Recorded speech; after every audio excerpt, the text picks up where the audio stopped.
செய்து பூஜிக்கும் பக்தி அதிலும் உன்னை காணலாம்.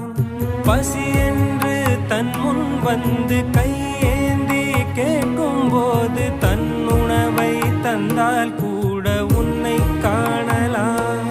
உன்னை காண பல கோடி இங்கு வாரி இறைக்கிறார்கள்.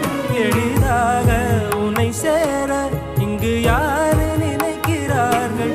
அலங்காரம் அதில் நீ இல்லை, அகங்கார மனதில் இல்லை. துளி கள்ளம் கபடம் கலந்திடாத அன்பில் இருக்கிறாய். உணர்ந்தேன் உனையே உனையே மறந்தேன்